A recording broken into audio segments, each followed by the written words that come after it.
हरसिमरत बहुत बादल जी। सर, मैं तो मांग करूंगी कि इस बजट का नाम बदलना चाहिए, क्योंकि ये देश का बजट नहीं, ये सरकार बचाओ बजट है। जे देश का बजट होता तो फिर देश में 28 राज्य हैं, कितनी सारी यूनियन टेरिटरीज हैं, सब मिला के तो ये तो 37 के करीब हो, लेकिन पूरे बजट में केवल 9 राज्यों का नाम था और सबसे उसमें ज़्यादा बजट तो वो 2 राज्यों को मिला जिसकी लाठी के, जिसके कंधे के सहारे में ये सरकार चल रही है। तो ये देश का बजट नहीं सर, ये सरकार बचाओ बजट था। और सबसे बड़ी दुख की बात तो ये है कि बजट में नेचुरल कैलेमिटीज़ और धर्म के नाम पे भी पक्षपात किया गया है।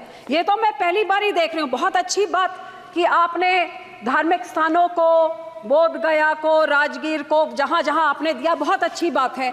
लेकिन जिस श्री दरबार साहब पे, अमृतसर साहब पे रोज 2 लाख लोग नतमस्तक होते हैं, उनको मुफ्त खाना मिलता है, सबसे बड़ा दुनिया भर, देश भर के लोग वहां पे जाते हैं, और जहां पे सारा दिन सरबत के भले की अरदास होती है, उसका तो आपने नाम तक नहीं लिया।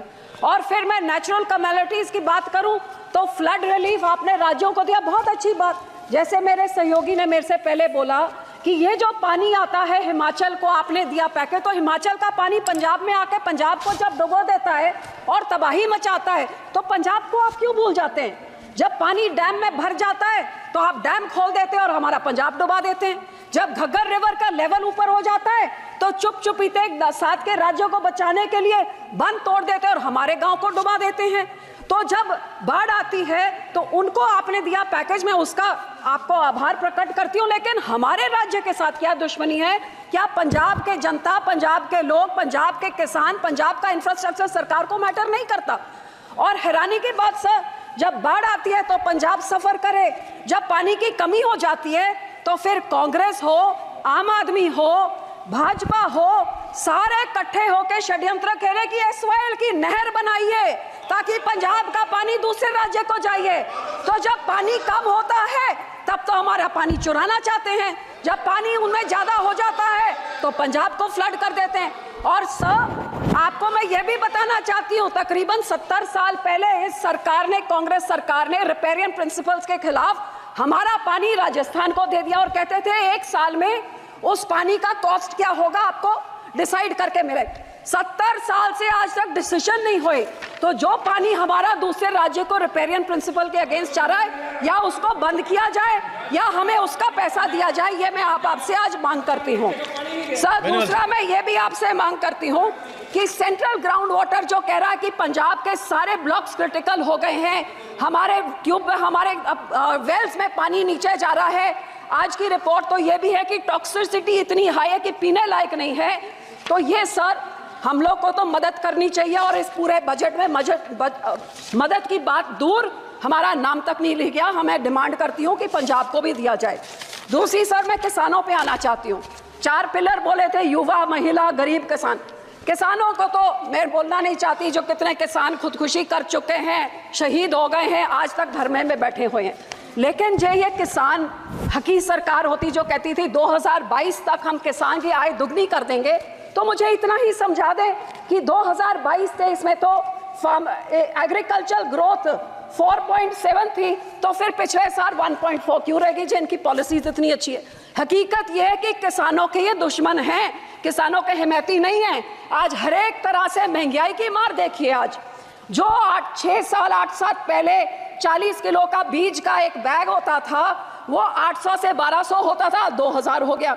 डीएपी 3 गुना बढ़ गई कीमत, पोटैश 900 से 1700, जो लेबर का कॉस्ट होता था वो भी 3 गुना हो गया, जो हार्वेस्टिंग के लिए होता था वो भी 3 गुना हो गया, जो मशीनरी की रेंटल होती थी, डीजल आपने 47 से 90 कर दिया, तो वो आप सोच ले कहां तक। सो जहां किसान को रिलीफ देनी थी, उसमें रिलीफ क्या दी? मनरेगा में 0 इंक्रीज। लोग सोचते थे आप बढ़ाएंगे, अमाउंट बढ़ाएंगे, दिन बढ़ाएंगे, 0। क्रॉप इंश्योरेंस क्रीप को -2.6% उसके अमाउंट में कटौती करी। यूरिया सब्सिडी में -7.4 की कटौती। न्यूट्रिएंट बेस्ड सब्सिडी में -25% कटौती। गरीब कल्याण योजना का बजट 3.3% घटा दिया। किसान सम्मान निधि का 10% घटा दिया। 18 से 22 तक जितने फार्मर्स कवर्ड अंडर पीए फसल बीमा योजना या सबका 8-9% उनका कट गया। और पंजाब की जब मैं बात करूं तो पंजाब की बेनिफिशियरी जो पीएम किसान निधि में थे और आवास योजना 2018 से घटते ही जा रहे हैं सर। तो मैं ये कहना चाहती हूँ कि जो किसान देश का पेट भरता है, किसान सबसे ज्यादा जो योगदान पाता है, ये 80 करोड़ लोगों को जिनको आप फ्री राशन देते हैं, उस किसान के साथ आप दुश्मनी क्यों दिखा रहे हैं? मैं अपील करती हूँ सरकार को कि जो MSP legal guarantee Swaminathan commission की रेकमेंड C2+50% उसको लागू करें। मैं ये भी बेनती करती हूँ, सजेशन सब 2-4 सजेशन देती हूँ कि जब तक आप नहीं करते कम से कम भावांतर स्कीम लाइए जिसकी एमएसपी पे नहीं बिक रही हो, मिडल जो बीच का रह जाता है वो दे। एक फार्मर फ्रेंडली क्रॉप इंश्योरेंस कोई स्कीम आप लेके आए जिससे किसानों का फायदा हो, इंश्योरेंस कंपनी का नहीं। और जो किसान के जो इम्प्लीमेंट्स हैं इन पे आप जीएसटी को खत्म करिए ताकि किसानों का कुछ फायदा हो, उनकी फल सब्जियां बचे, जिससे किसान की महंगाई, मानसून आ रहा है, टमाटर के रेट कहां चले जाएंगे। जी आप इम्प्लीमेंट्स में जीरो करें तो बहुत कुछ फायदा हो जाएगा। सर आखिर में पंजाब की इंडस्ट्री 7 की स्टेटों को टैक्स इंसेंटिव्स देके तबाह कर दिया, हमारी इंडस्ट्री भाग गई है। मैं सिर्फ इतनी बेनती करती हूँ कि FN साहब लुधियाने गए थे, वो मंत्री बनी बैठे हैं अब, वहाँ पे लुधियाने गए थे जहाँ पे उन्होंने MSME इंडस्ट्री को बोला था कि जो अमेंडमेंट 43B जिसमें मैंडेट किया जाता है कि 44 डेज में आप पेमेंट करिए, नहीं तो आपके जो टैक्स इंसेंटिव फॉरफिट हो जाते हैं, वो इस बजट में उन्होंने नहीं किया। वो बहुत देख रही थी कि इंडस्ट्री करे। सर 2 मिनट, जो हमारी साइकिल इंडस्ट्री है, जो हमारी स्पोर्ट्स इक्विपमेंट इंडस्ट्री है, मैं आपको बेनती करती हूँ इंसेंटिव इंटरनेशनल बॉर्डर पाकिस्तान के साथ 2019 से हमारा वाघा बॉर्डर बंद कर दिया है, बहुत नुकसान हुआ है। ये बॉर्डर खोला जाए और हमारे राज्य को कोई टैक्स इंसेंटिव्स दिए जाए, साइकिल इंडस्ट्री को, स्पोर्ट इंडस्ट्री को बॉर्डर खोल के, ताकि हमारे इधर का व्यापार बढ़े और नौकरियां भी बढ़े। आखिर में सर मैं सिर्फ आपको यही कहना चाहूंगी, ये कांग्रेस पार्टी और आम आदमी पार्टी ने 10 सालों में पंजाब के खजाने को लूट के तबाह कर दिया है। हमारा यहाँ पे इतना ज्यादा करोड़ 3.4 लाख करोड़ का कर्जा एक छोटे से राज्य पे चढ़ गया। GSDP रेशो 49% हो गया है। तो सर आप इनको सजा देने के लिए आप RDF रोक देते हैं, हेल्थ मिशन का रोक देते हैं, पर पंजाब के लोगों का क्या कसूर है?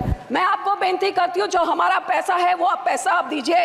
अनएम्प्लॉयमेंट रेट जो देश में उसका दुगना है, ड्रग अब्यूज से हमारा राज्य जूझ रहा है, और पंजाब में औरतों का तो ये हाल है कि कुपोषण वो भी बढ़ गया है, अनीमा भी बढ़ गया है, और आंगनवाड़ी के जो राशन मिलता है गरीब बच्चियों के लिए, लैक्टेटिंग मदर्स, प्रेग्नेंट मदर्स और बच्चों के लिए, वो इनकी सरकार ने, आम आदमी की जो सरकार वहां पे है, वो वेरका मिल्कफेड प्राइवेट आधारों से लेके प्राइवेट कॉन्ट्रैक्टर्स को देके सब स्टैंडर्ड चीजें लोगों को देके करोड़ों का घपला हो रहा है। तो सर पैसे ना रोकिए, इनको पिनलाइज करिए ताकि लोगों को उतना हक मिले। और सर आखिर में मैं यही कहूंगी कि सबसे highest population 32% SC population Punjab में है सर। सबसे बड़ा ग्रैनरी को योगदान पंजाब देता है। फ्रीडम स्ट्रगल में सबसे बड़ा योगदान हमने दिया। इस राज्य के मांगों को पूरी करके हमारे किसानों को हमारे चंडीगढ़ की राजधानी हमें दीजिए, हमारा पानी दूसरे राज्यों को जो आ रहा है उसको रोक के उसकी रॉयल्टी हमें दीजिए, नहीं तो वो सारे फैसले रिवोक करके हमारा पानी पंजाब पे रखिए। धन्यवाद जी, धन्यवाद करती हूँ, शुक्रिया।